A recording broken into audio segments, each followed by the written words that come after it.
Well, good morning. I'm really excited to be back in Polk County at the Florida Air Museum. I want to thank them for hosting us. I also want to thank Attorney General Ashley Moody for being here for this morning's announcement. We got a lot of other good folks who I will bring up in time. I do want to recognize we have the mayor of Lakeland, Bill Mutz, and then we have all the commissioners, I think, from the city, or many of them have come for this announcement, so we want to thank them very much for what they're doing. We've been very clear in the state of Florida that we want people to be able to work and provide for their families. That's something that's very, very important. We've been able to do a lot of good things with the economy, given all the headwinds we're seeing nationally. You just saw the GDP number come out, anemic, far below what it was supposed to be.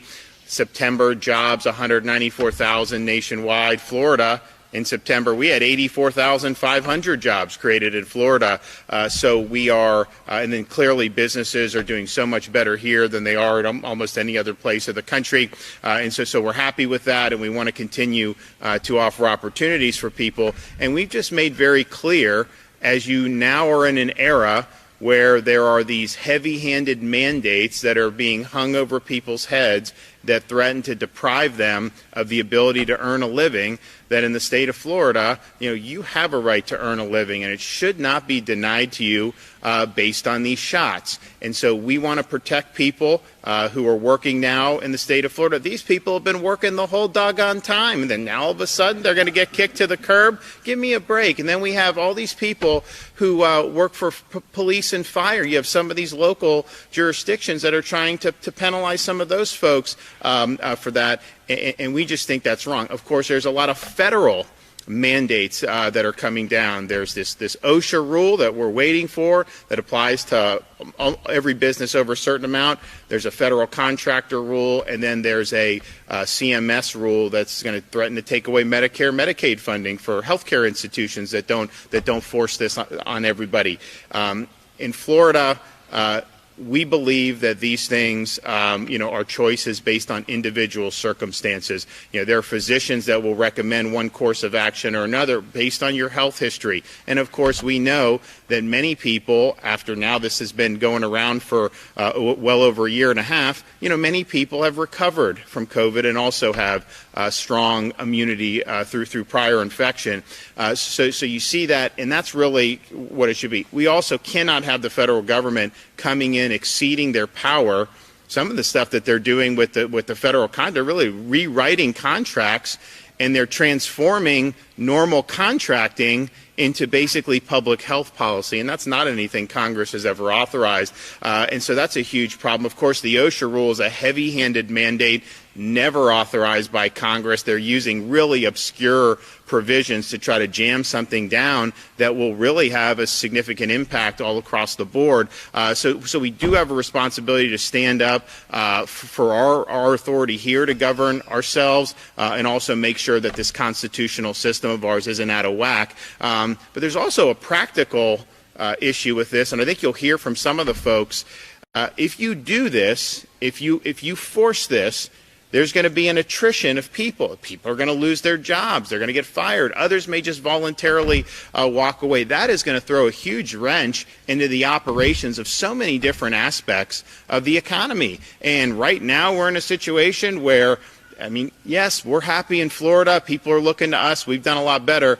But the United States as a whole ain't exactly lighting the world on fire when it comes to the economy right now. So why would you want to be able to do that? Do you think this is going to help the supply chain problems that we see? Do you think it's going to help lower gas prices? Is it going to help all these problems that we need to do? No, if anything, it will exacerbate. So practically, it just doesn't work. It's not something that is going to work. So last week we announced that Florida was going to be taking action, and so today we have additional announcements along those fronts to be able to protect people, to be able to protect their jobs, to protect their livelihoods, and quite frankly protect the whole economy so that it can continue to function. We are nearing the agreed upon dates with the legislature for the special session. I said it would happen in November. It is.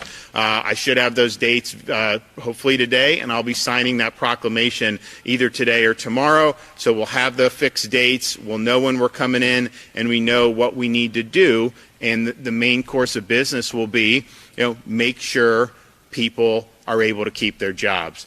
We are not going to deny people the ability to earn a living based on their decisions about an injection.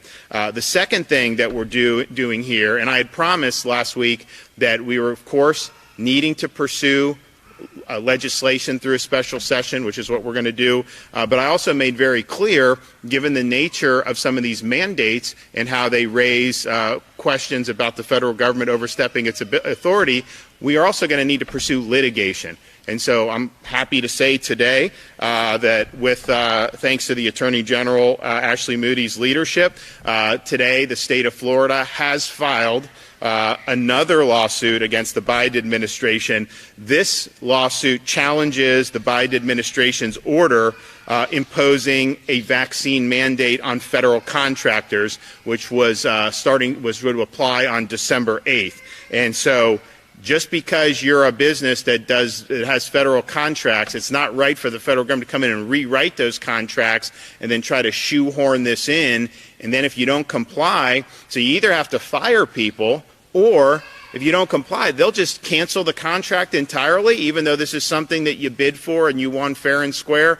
That's not the way we think business should be done. We don't think that they have the authority to do that. But you are going to see, if we're not successful challenging this, you will absolutely see disruptions in the economy. I mean, just think of all the airline workers that are balking at this. I mean, we've seen different issues in different airlines, and I know that there's very many more. So this lawsuit is filed in the Middle District of Florida, over in the Tampa division, and we are going to seek a preliminary injunction so that this mandate isn't allowed to be imposed at the expense of the jobs of Floridians. And we've got a very big footprint in Florida of companies that do contracting work for the federal government. We've got a lot of them over on the Space Coast of Florida. Of course, we have defense contractors. We have a bunch. And there's a lot of folks that'll be in the crosshairs on this. I think there'll be a lot of folks nationally, but Florida, we've got to be one of the top states in terms of who would be most affected by this. We don't want people to lose their jobs, and we obviously want to keep business going. We want people to be able want the economy to be able to continue function. So we think we know that it exceeds the administration's authority under the current law and Constitution. And I think we're going to be successful in this regard. This is the OSHA rule. That one hasn't even come out. Still, it still hasn't not come out yet after all these weeks.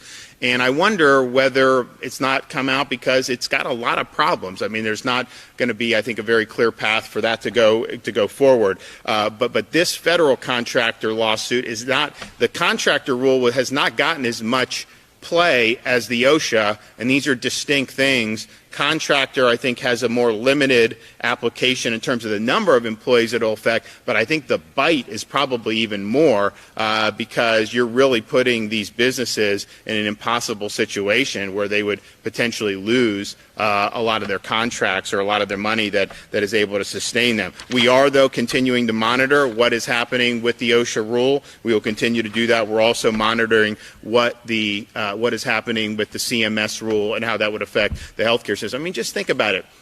We've heard for months and months and months how hard it is to get enough healthcare personnel, how nurses are in short supply. Some of these nurses that are contracted out, they'll travel around the country. Huge money in that. It's very expensive to hire those folks because the demand is so high and the supply is low. And so to impose this mandate on that industry, if you even have a small number who end up, a small number of attrition, that is going to be huge. That is going to be very difficult for a lot of these institutions to be able to function. But again, they're going to be put in a rock and a hard place because they're going to have their funding through most of their patients that they serve potentially limited. We don't think that that's constitutional, but nevertheless, that's the stakes that we're dealing with. So here we are. We said we'd take action, and we are. This lawsuit has been filed. We think that we can hopefully get a preliminary injunction and be able to protect people's jobs from this mandate coming in and kicking a lot of good people out of work. And I want to thank the Attorney General for her work on this.